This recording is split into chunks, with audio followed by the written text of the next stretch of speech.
మామూలుగా ఎర్రజెండా చూడంగానే ధైర్యం వస్తుంది.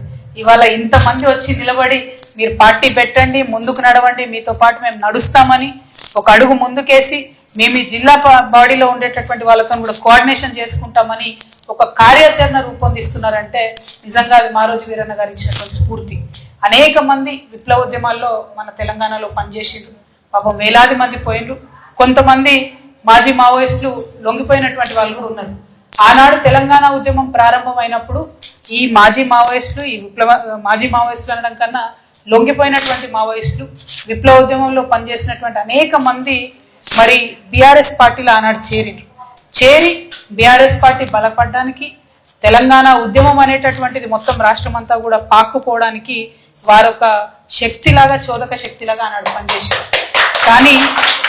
కానీ అన్ఫార్చునేట్లీ ఆ లొంగిపోయినటువంటి మావోయిస్టులు దాదాపు 1,00,000 మంది మన తెలంగాణలో ఉంటే వారెవరికి కూడా న్యాయం జరగలేదు. అది బీఆర్ఎస్ హయాంలో కూడా న్యాయం జరగలేదు. చాలా దారుణమైన పరిస్థితి. రేపటి నాడు తెలంగాణ జాగృతి నుండి ఆ లొంగిపోయినటువంటి మావోయిస్టులు వాళ్ళ కుటుంబాల సంక్షేమం కోసం కూడా మనం ఖచ్చితంగా పోరాటం చేస్తాం, దాన్ని సాధించుకుంటామనే విశ్వాసాన్ని కూడా ఈ సందర్భంగా నేను మీ అందరికీ కల్పిస్తా ఉన్నాను.